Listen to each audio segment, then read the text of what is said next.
Are you working? What kind of work do you do? This is the Punt and Pass Podcast. Welcome in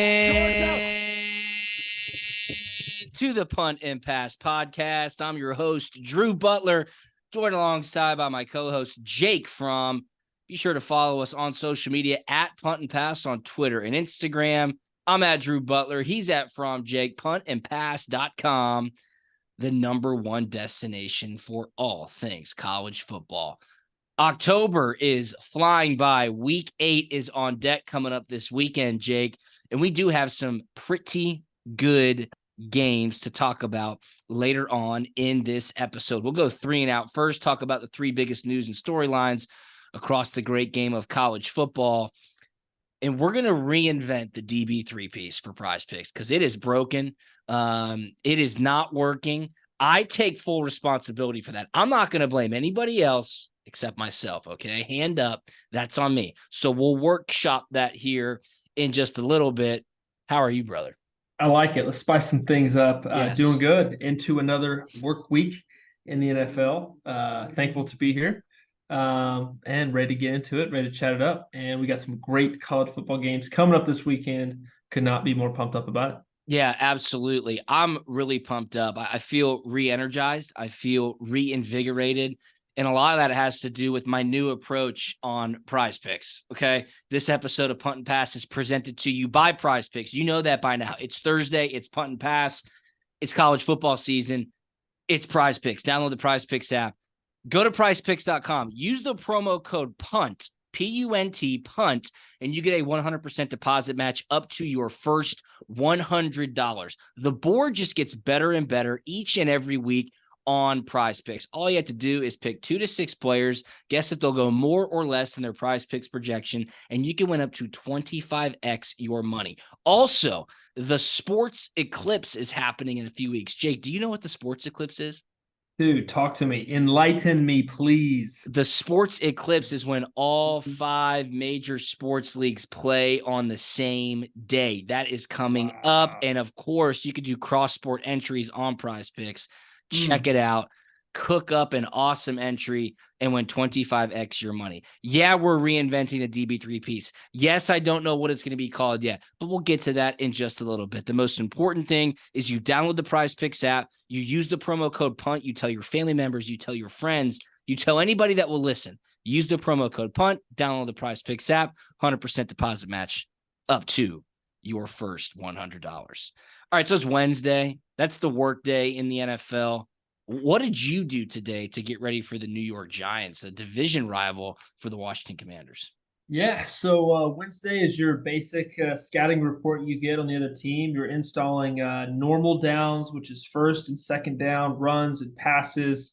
You sit through some long meetings to get everything in. A lot of meeting time, right? Lot of meeting time. 4 hours, 3 hours, 4 hours. It's a lot of meeting time on Wednesdays. It's a strong 3, and then you get out, get moving around, do a walkthrough, break for lunch, out at practice, and then you review.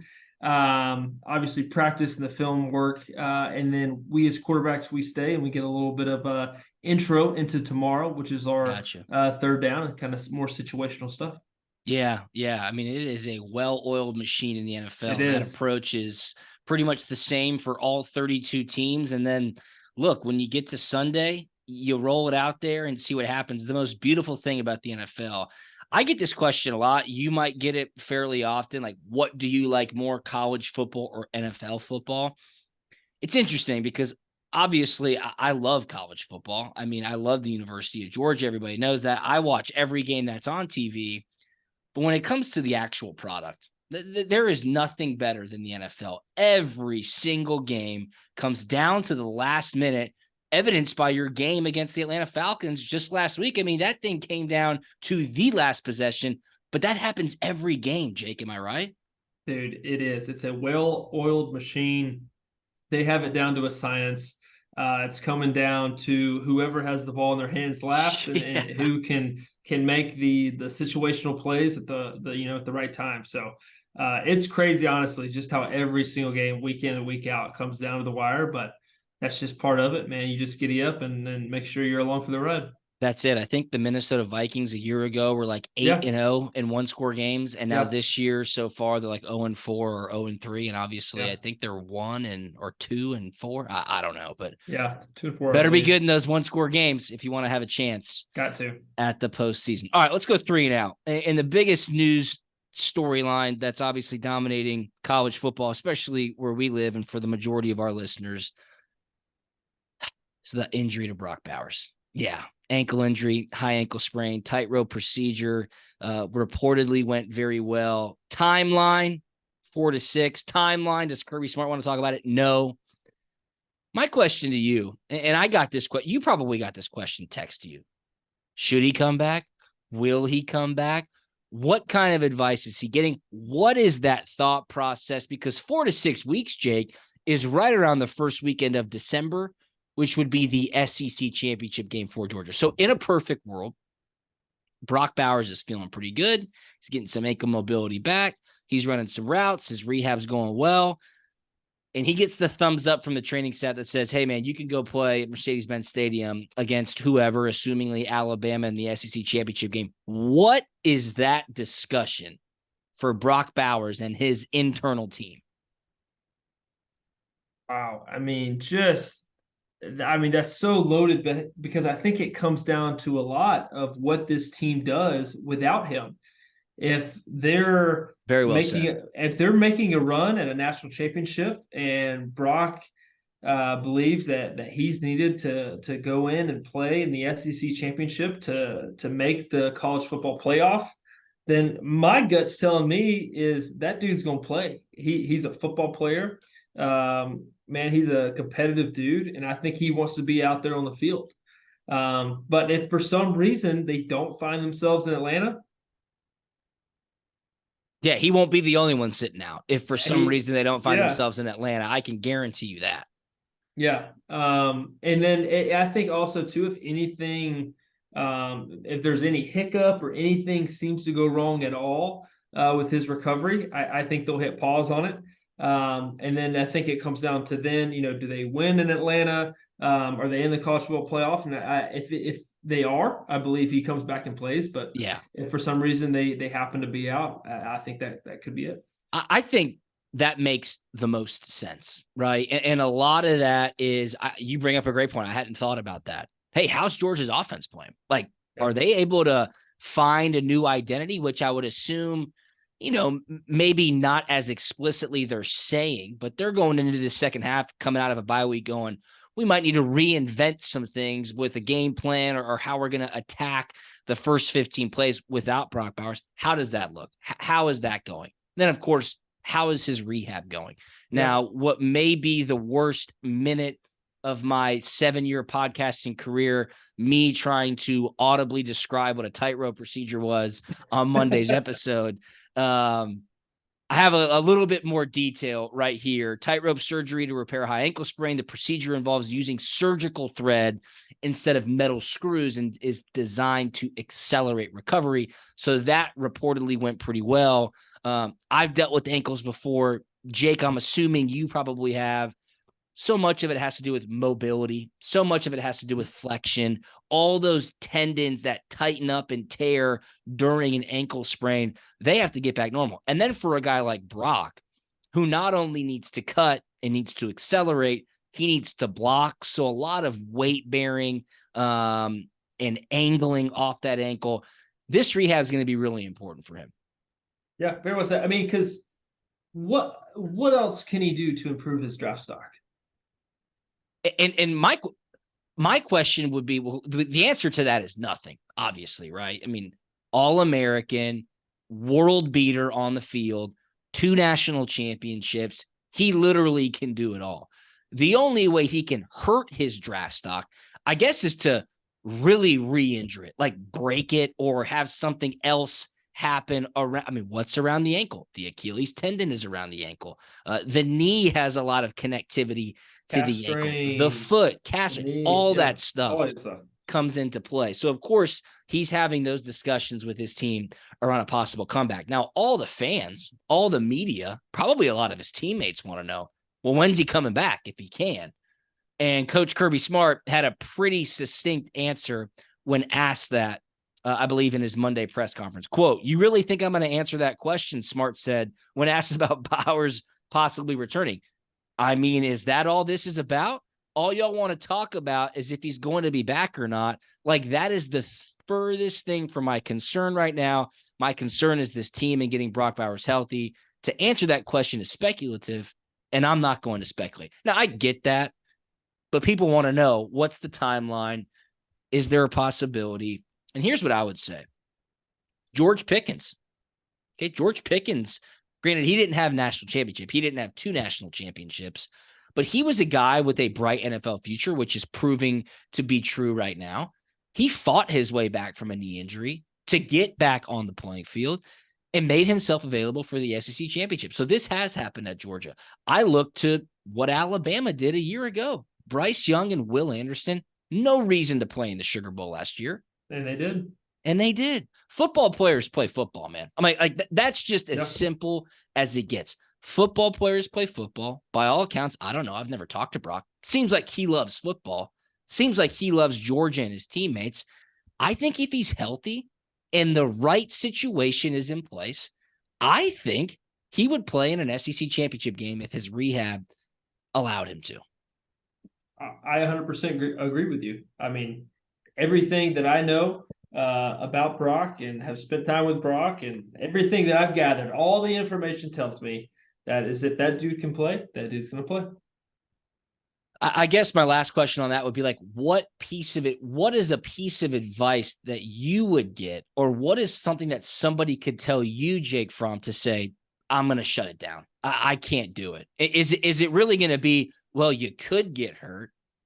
Okay, well, I could get in an accident today. Like, then the hypotheticals become way out of whack. So I don't know. I don't see there's anything other than you could get hurt worse that would make Brock Bowers not want to play if available, if healthy, in the right situation. Yeah, I think, I mean, in the simplistic form, I know this is going to sound kind of redundant, but if he's not 100%, don't play. Yeah. But if you're 100%, that's fair. I think he's going to play. So I think it just, you just never know with recovery after surgery. Every single one is its own unique thing and its own unique deal. So we'll see, which is why head coach Kirby Smart is not going to speculate here. No speculation. Let me tell you what we do on the Punt and Pass podcast. We speculate. Okay, thank you. And we're going to exacerbate all options. Yes, absolutely. The typical recovery time for a tightrope surgical procedure is 4 to 6 weeks, although some players have come back sooner and others later. No timeline, but we will be monitoring that quickly. I think he comes back and plays, given the right situation, given that he is 100%. Okay, well, I was going to go here on second down, but we'll move coming off injury talk. We'll stay in the SEC. News broke today, head coach of the South Carolina Gamecocks, Shane Beamer, dealing with an injury of his own. He broke his foot, Jake. He broke his foot after South Carolina lost to Florida. I think Florida scored 14 points in the last 4 minutes around there to win 41-39. I might have that detail wrong, but they dropped the game to Florida. They had the game in their grasp. Shane Beamer, after the game, not happy, kicked an object and broke his foot. He went to the media earlier this week and said, I'm just going to get out in front of this so I don't have questions asked after Saturday's game. I broke my foot. You're going to see me in a boot or a cast on Saturday. I broke my foot. I did it because I was upset after the game. Coach Beamer, we got to work on your form, or we got to pick out something better to kick. I don't know I want to know what he kicked, because that's pretty impressive to damn break your foot after kicking something. We got a lot to talk about here, a lot to break down. You played on a Coach Beamer coach team. He was on staff at Georgia. Do you take him as a guy that kicks something in rage? I love the Beam team, but the Beam team's got an emotional side to him. I can clearly I can see this happening.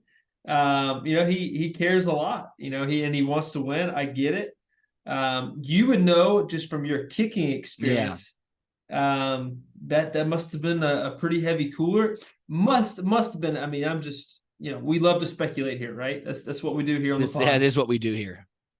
He must have thought it was an empty Gatorade cooler, and it just so happened to be filled up at least halfway with some form of hydration liquid. So that got him. That got him good. Hate the broken foot, man, but I hate the Beam team lose here. That was a pretty bad loss, and they definitely had the game won. To make matters worse, he can't really take high level pain medication. Quote, Shane Beamer.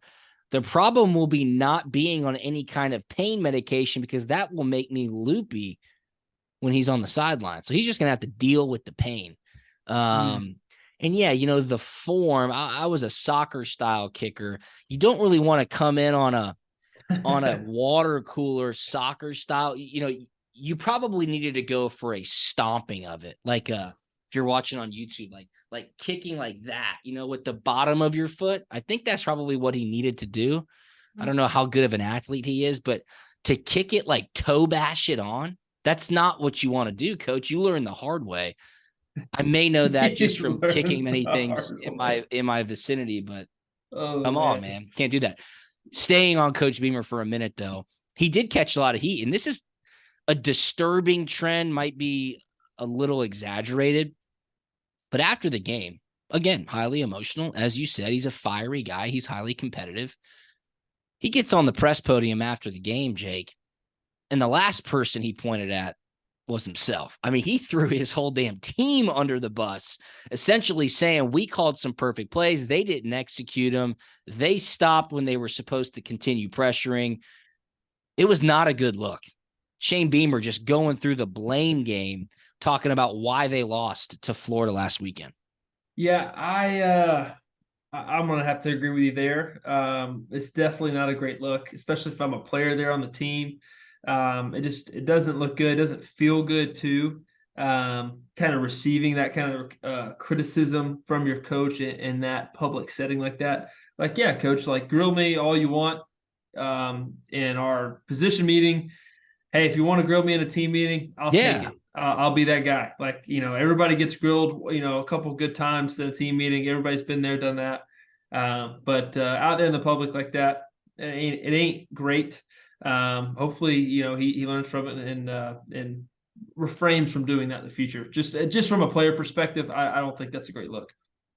Yeah, you're not gaining the trust of your players. You're not making them want to play harder for you. I think the bigger thing to do, even if it were the case, and he literally says, we called perfect plays as coaches. Our players did not execute them. He says, if you know they're about to run a reverse, the best way to defend a reverse is to bring both guys off the edge. We called that. They didn't do it. Like, he is straight up calling out his players in the post-game press conference. The best way to do it would be take the blame, however you want to mask that blame, and then go into a team meeting and say, I took the blame for you guys and I shouldn't have because you sucked, because you didn't execute the game plan, because you don't listen, because it's about the little things. Like, that probably sends the message a little bit better. In comparison, Dan Lanning, after Oregon's lost, and it was his fault this time, he took all the blame. He's like, that was my fault. I own it. I will apologize to my players. I'll be better for it.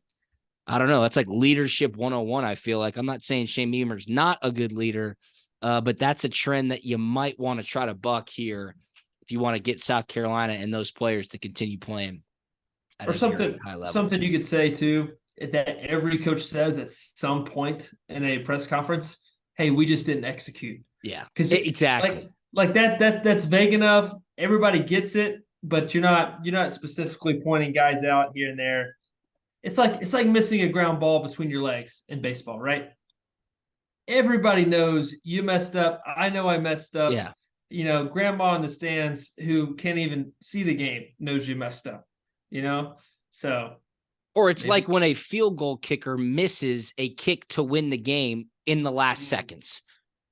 The coach and the players say it's not always just one play. When everybody knows that one play meant a whole hell of a lot. So, I totally agree. I totally agree. All right, let's go to third down. I found this one to be pretty fascinating.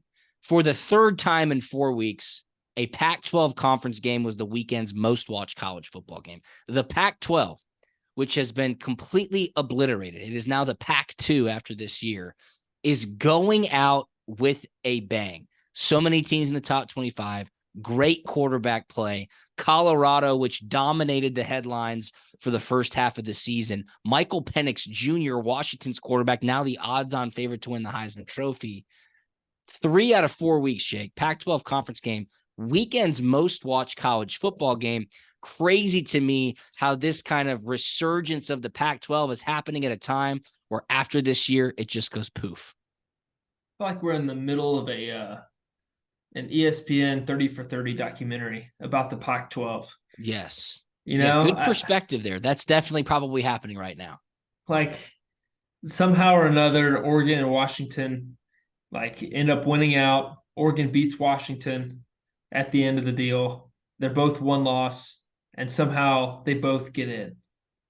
And then I could 100% see that happening. And then we have a Pac-12 national championship game after they beat whoever, respectively, in their semifinal game. And then like it's a Pac-12 champion. Like it could not be written any better than that. The only way it could be written any better than that is if the Dogs 3-peat. But yes. We like to speculate and we like to talk in hypotheticals here. We do. We love to do that. What if, and I don't even know how this would be remotely possible. It would have to be complete carnage all across college football. Yeah. But what if Washington were number 1, Oregon were number 3? Washington and Oregon both win their semifinal games, and it's an all Pac-12 national championship game in Houston. I mean, that could be wild. We'll get to some hypotheticals from the college football playoff in just a second, because I was on a radio show earlier this week, and they were just asking me questions about who do I think the 4 teams that will be in.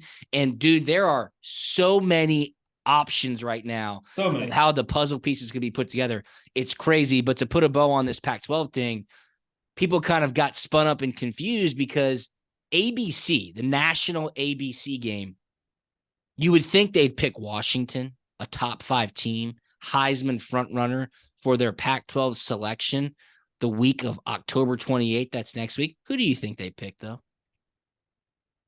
Colorado. Of course they did. Yes. They picked Prime and Colorado. So instead of Washington at Stanford, which you could probably understand.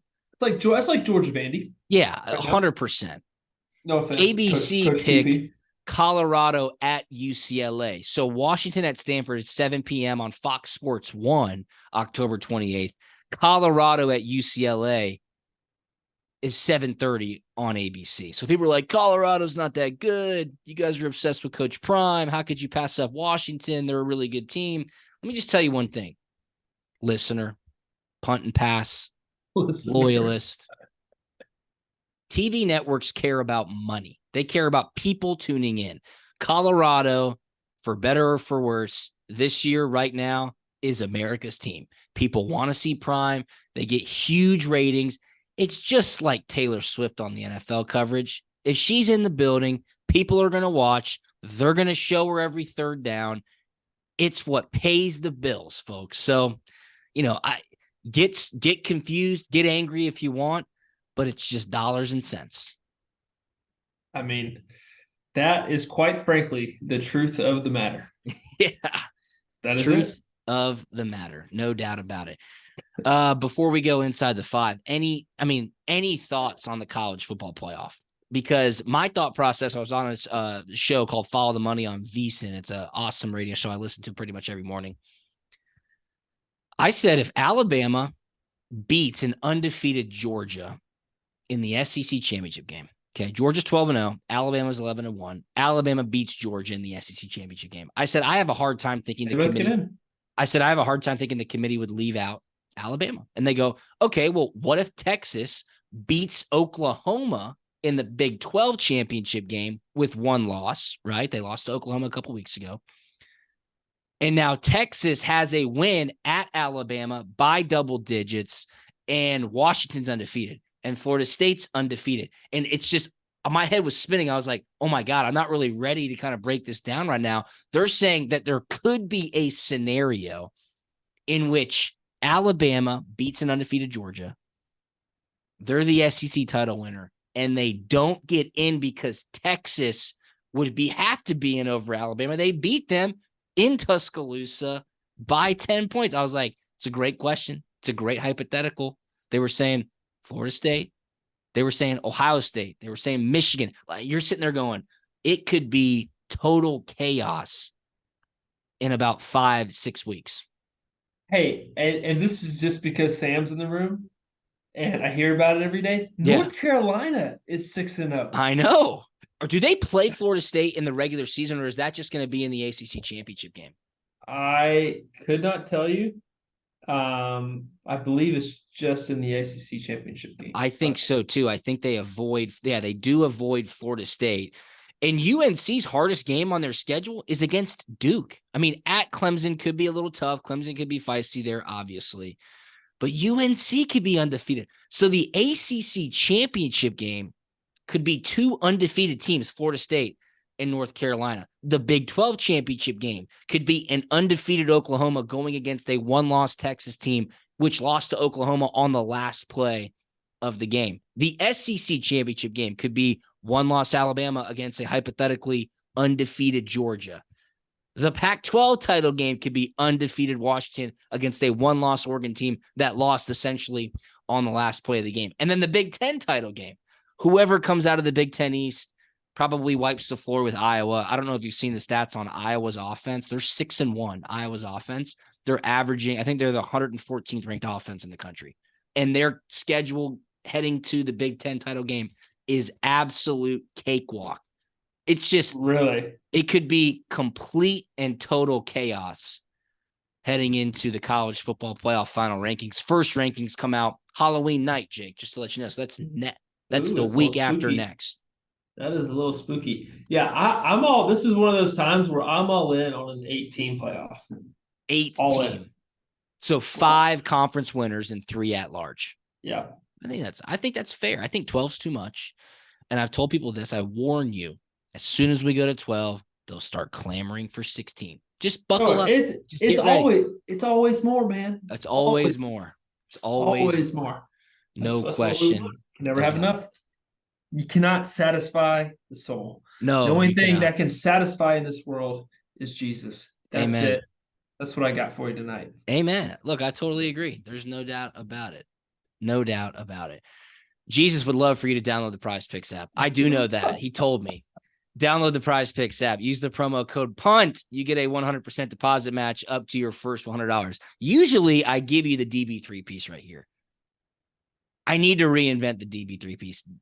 I need some listener help. I'm not going to give you my picks right now. I'm going to tweet out my picks on Friday. Okay. I'm not going to give you, I'm down bad. I'm hurting. I need help from the people. Okay. I need a new name. So Hammy, help me out. Liam, think about it.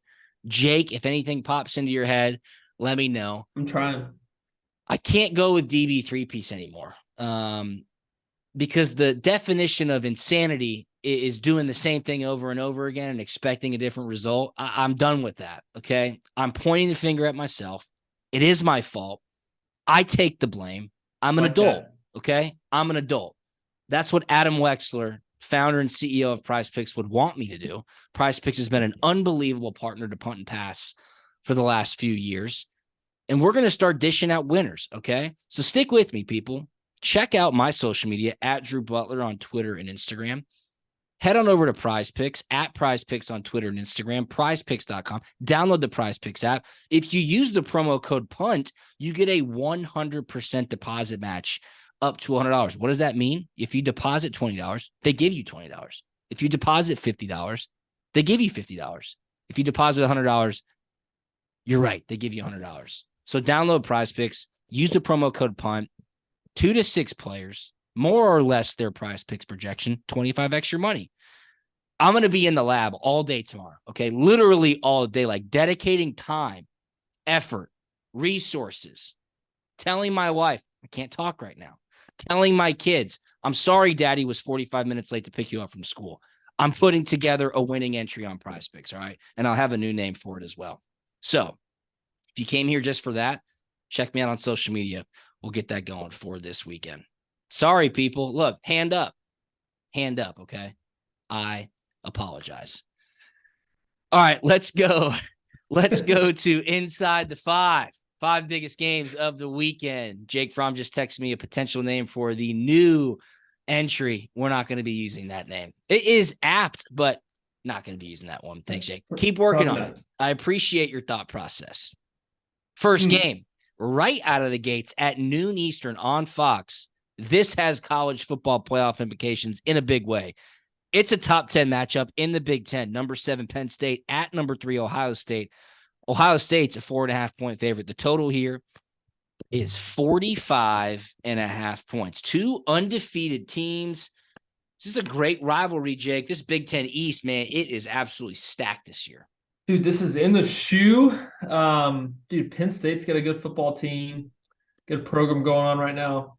Ohio State, the only game of Ohio State that I've watched this year has been that Notre Dame game. Yeah. They played just good enough to win. And because of my father-in-law is a big Penn State guy. Oh, wow. I'm gonna take the We Are Penn State Nittany Lions in this one. Would love to see it. I'd love just to shake everything up. And then Penn State's 1 loss, Ohio State's 1 loss, and then Michigan ends up being 1 loss. And then it's just chaos. Chaos. I am voting for chaos. All right. We're going to speculate, okay? Coach Smart doesn't like speculation. That's all we do here. A couple statistics for you. First off, Penn State's 6-0 against the spread this season, so they are covering every single week. I think the quarterback matchup here is really intriguing. Kyle McCord against Drew Aller, 2 kind of unproven guys in the big moment. I will say, Kyle McCord, you just mentioned that Notre Dame game, like that was a big comeback for them. He's been tested on the road. This game, of course, is at home. Penn State hasn't won in Columbus since 2011. However, they have covered their last 3 games in Columbus. And the Buckeyes have won 6 straight in this rivalry, Jake, but they're just 1-5 against the spread. Wow. Here's the matchup. Penn State's only allowing 122 passing yards per game. Can they slow down Marvin Harrison Jr.? Notre Dame did a great job of that. This is a prove-it game for James Franklin. Dude, you haven't done squat against good teams while you've been at Penn State. You've made hay against the lesser competition. I will not devalue your coaching ability for that. But with all that being said, I like Penn State plus 4.5. I like Penn State. Yeah, I'm with Give you. me Penn State. Is James Franklin the Big Ten's slightly better version of Mark Stoops? That's a great question. I've never had anybody ask me that question before. It's a pretty unique question. You know, for better or worse, I have to give James Franklin a ton of credit for what he did at Vanderbilt.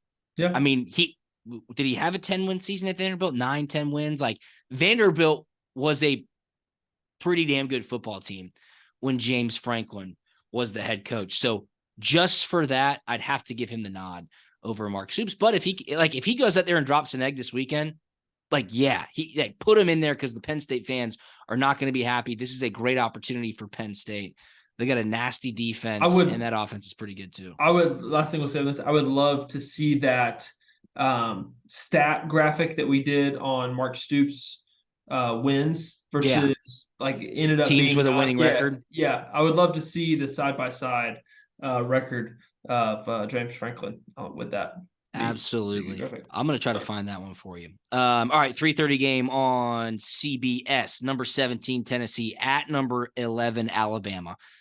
This one kind of surprised me. Alabama, a 9.5-point favorite. The total was 48.5 points. Nick Saban has coached 226 games at Alabama. And last week, he got his 200th win.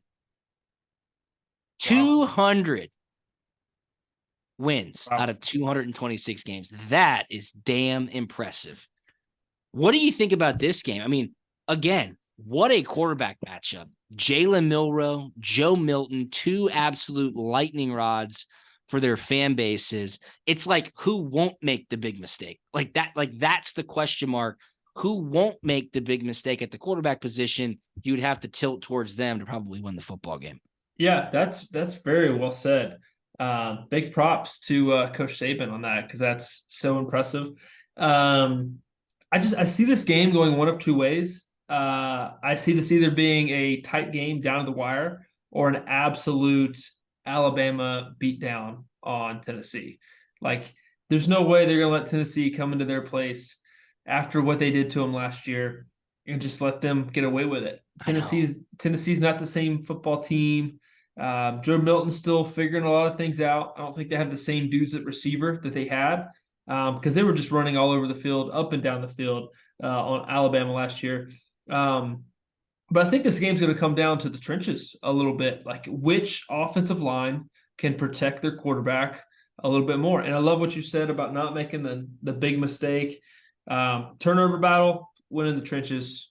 That's who wins this football game. You know, it's fascinating watching Tennessee last week against Texas A&M. It was a horribly sloppy football game. Tennessee can run the ball. I was surprised that Josh Heupel wasn't sticking with it. I mean, they were gashing Texas A&M. And I may or may not have said this on this very podcast in the last few weeks, but Joe Milton throws one of the prettiest spirals in all of college football. The problem is he throws it to absolutely nobody. I mean, he'll chuck that thing and the camera will follow like, damn, that's pretty. And there ain't a receiver within 10 yards of it. I'm like, what is going on here? And the funniest thing, and he did it against Texas A&M. I turned the game on, first possession, drop back pass. You see like a drag route across the field. The poor guy's like 7 yards from Joe Milton. And I mean, he throws a 104-mile-an-hour fastball at his face. I was like, what is going on here? Have you not learned at this point? Now, granted, I am that guy now sitting on my couch having a beer like you suck. Like that's what I do now, damn well knowing he's a better athlete than I'll ever be. But I'm like, Joe Milton, come on, man. Just lob it over there to him. Let him catch it, turn up field, and get some yards. 8 of the last 11 meetings in this rivalry have gone over the total. Tennessee has lost its last 9 games in Tuscaloosa, but they're 4-5 against the spread. I think this is a big revenge factor for Alabama. I just don't see how Tennessee is going to be able to produce much if Milton is under pressure, which I think they will put him under. It's a big number, but I think it's a big number for a reason. I would have to imagine Tennessee's a pretty public play here. I'll lay 9.5 with Alabama. That's where I'm at. It's one of those things where it just doesn't make sense, so you do it. Yeah, I totally agree. When they zig, you zag. Yeah. That's it. I agree. That's what I got. 7 p.m. on ESPN, number 13, Ole Miss at Auburn. Ole Miss is a 6.5-point favorite. I thought that line was kind of low. The total here is 56.5. Look, Auburn's a tough place to play. This is a great SEC West rivalry. I will say this. Ole Miss is ranked 13th. They've one loss right now. Lane Kiffin always starts messing up this time of year. They always drop a game that they shouldn't lose, and it wrecks their chances of getting into the SEC title game. Depending on what happens in that early game, if Tennessee knocks off Alabama, Ole Miss has a track to make it. They do. Because they got to beat LSU later in the year, right? Yeah. And LSU, yes, Alabama has to beat LSU later in the year. I don't know. For some reason, and Hugh Freeze does not have his first SEC victory yet. At home, at night, Jordan-Hare Stadium. Maybe it's one of those games where Ole Miss has 3 turnovers, gets kind of nasty. What do you think, Jake? You liking where I'm going with that one? Yeah, it's a little spooky. Give me the 6. I'll just say this. Give me the 6.5 points with Auburn. I know they're having a little bit of trouble finding some consistency at the quarterback position. But I'll be damned if this is not the quintessential game that Lane Kiffin drops. Auburn's a good defense, got absolutely exposed last week against LSU. Auburn's defense did. Like, I just don't see them having a back-to-back game like that. Yeah, Auburn's on a 3-game skid. They lost to Texas A&M 27-10. They had a lot of turnovers. They lost to Georgia 27-10. They kind of tricked that game off in the second half. And then they got exposed last week against LSU. I don't know. I just think this is the sneaky game. At some point, you got to stop the bleeding. And who does Ole Miss play next? Oh, Vanderbilt. So it's not exactly a look-ahead game. I don't know. I think Ole Miss, and I'll say this, Ole Miss is by far the scariest game left on Georgia's schedule. Like by far the scariest game left on Georgia's schedule. Yeah, I know Tennessee's at Tuscaloosa. I know Tennessee's at Knoxville.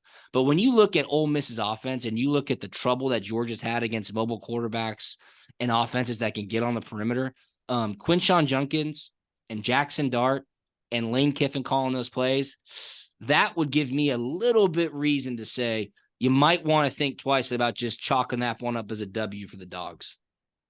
Great point. Great point about the mobile quarterback.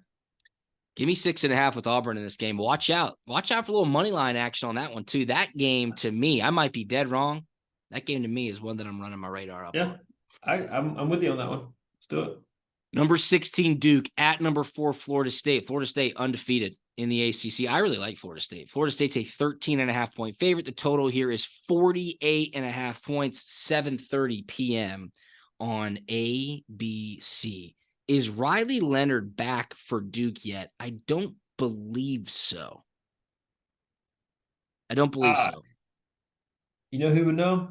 My teammate Sam Howell, man. He would know. He loves his ACC stuff, man. But